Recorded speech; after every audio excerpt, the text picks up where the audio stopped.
watching me. It's so nice to be here. How are you guys doing? Okay. Your imagination is powerful. It is one of the most important tools, and fortunately we all have access to it. I've been surprised so many times by how quickly my thoughts manifest into reality. Everything that you imagine, everything that you visualize is constantly shaping that reality. So now the question is it healthy to be constantly aware? That's like asking if it's healthy to have your hands on the steering wheel while you drive your car. Keeping your thought process in check while you take your actions is really important. In that moment, if you're thinking about results, then you're wasting your time on something that you cannot control. You cannot control how people feel about you. You cannot control if they're going to like your work or they're not. Some people will love you, others won't, and that is fine. Here's an example.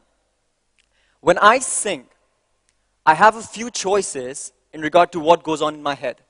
I can think about if I'm singing well. I can think about if people are liking my song. I can scare myself and think about if people are not liking it. But the point is, in the end, I cannot control how people feel. So here's what I choose to do instead. When I sing, all that matters to me is the emotion of the song. So in a way, I'm not thinking at all. I'm just letting music live through me as I become a medium to tell a story.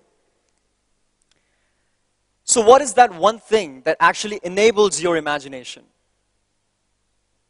Whatever you get truly inspired by, whatever inspires you, that will determine what your imagination is like. For me, I was very lucky to find my inspiration at a very young age, and this is my story. I was born in Varanasi in a small town, middle-class family.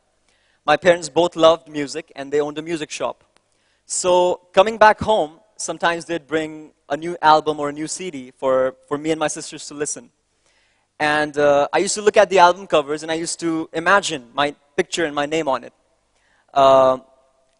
I started singing along to some of my favorite songs, and my parents discovered that I could sing. So they asked me to, they encouraged me to train in classical music. I started training, and that was one of the most boring things that I ever did. I hated it, but I realized that it was important for me. So I kept at it, and eventually I started loving it. And soon after that, as I practiced more, I got better. I started taking part in school competitions, local competitions, then inter-school, state level. And I was winning a lot of these competitions. So at this time, for the first time, they held the auditions for the first ever Saregama Lil Champs. And it was a big deal, so everybody told me, give it a shot. So I did. And I was very confident, you know, because I had been winning all these competitions. So I went in there like a boss and I auditioned. And they rejected me like a boss. And I just remember crying like a baby for the next few days. And I told myself, you know what, maybe it wasn't my day. And I'll try better next time and I'll do better and all of that. So I did that. I waited for the next year. I tried again. And they rejected me again. And I was like, why is this happening to me? What am I doing wrong? I was really, really disappointed in myself. It took me a couple of months, but I realized that the problem wasn't the singing. The problem was my attitude towards it. I was trying to impress people with my singing. I was trying to be likable, when what I should be doing is just honestly singing my song. So I figured that out, and I changed that. I worked hard on it. Next year, when the auditions happened, I tried again. I got selected. I came to Mumbai and went on to become a finalist on one of the biggest TV shows in India in 2009. I didn't win. I was the first runner-up. And I remember this vividly.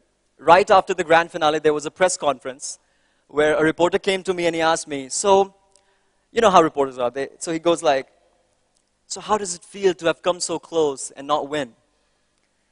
And that experience triggered something. So I told him, you know what, maybe I didn't win this, but one day I'm going to win a Grammy. And he looked at me like I didn't know what I was talking about, and I literally had no idea what I was talking about. I just said it because it felt right, and I just wanted to put it out there. Soon after that, somebody in Los Angeles watched my videos, and they invited me for an award function called the Young Artist Awards, where they wanted to honor me as the outstanding international vocalist. Now this is like a whole new level. Now we're talking Hollywood. It's gone to the next level, you know, it's glamorous. But there were a few problems. I was in Varanasi, which is my hometown, and the award function was in LA in less than 20 days. I didn't have a US visa, and my parents didn't have enough money to fly with me to LA. So the whole situation kind of looked shaky. Fortunately, the award function offered flight tickets, but only for me. So now it was up to my parents to either send me or not. If we went through with it, it would mean sending a 14-year-old to LA alone for 7 days. So my parents were obviously really scared. They're scared to death, and but they understood the importance of something like this. So they asked me if I was up for an adventure, and I had not been more excited about anything in my entire life. So I literally begged them to send me to LA, and so they did. And I flew to LA by myself. My whole world literally transformed when I got to LA. I was put in a foreign country between unfamiliar faces, but all these people who appreciated my music and where I came from. I got to meet incredible artists who had come there for the awards. I got to jam with them, I got to sing with them, and I was completely blown away. A whole new world opened up to me. So I came back home, and I told my parents, look, Mom and Dad, I don't want to be just a playback singer anymore. I want to be an international artist. I want to write my own songs, and I want to play the biggest stages in the world, and, you know, all the big stuff. And they just looked at me like, well, okay, that is very different. And they were a little scared because this wasn't the original plan. So for all of this to even begin to happen, there was a lot of work to be done. So I started teaching myself how to write music. I started learning about musical icons around the world. With the help of a few friends that I had made in LA on my last trip, I got to go back there, and I got to write with producers and songwriters. I thought that I had written the best songs in the world, and I soon found out that those weren't good enough at all. So I had to constantly keep working on myself. Next, I met somebody who showed interest in managing me. With their help, I got to write with Grammy nominees and Grammy awardees like Jeff Skunk Baxter, Louis Goffin, Ali Willis. And that was an incredible experience because the amount that I learned in just a few hours that I got to spend with them was amazing. It was fantastic. As I turned 17, I performed at a Grammy Museum event, where I sang in front of legends like Berry Gordie and Smokey Robinson. And that was the highlight of my career. It still is. And at this point, I just felt like maybe this is something that I could actually do. I gained some confidence. As I came back to India, I got to know about the first ever English music talent hunt happening in the country called The Stage, which was happening on Colors Infinity. So I thought I'd give it a shot. And I auditioned, and I ended up being the youngest artist on the show. Everybody else was much older than I was. So I thought, you know what? Let's just take advantage of this time, have a good time, and learn as much as possible from everybody. Doing that, as a result, somehow I ended up winning it. And in return, I got an amazing deal with Universal Music Group and a brand new car and a lot of goodies and all of that. Today, I couldn't be more honored to have this opportunity to speak to such talented individuals like yourselves. I'm not here to brag about my accomplishments. I have a long way to go, and I've still got that Grammy to win, by the way. But I just want to share with you what I've learned so far on my journey. As a kid, looking at those album covers inspired me to have one of my own. That inspiration allowed me to imagine what it would be like if I ever got to be an artist. Just thinking about that made me really happy, and that gave me the courage to actually go after it. I never thought that I'd be making money doing this, but I just knew that when I sang, I just felt really, really happy. And that is important.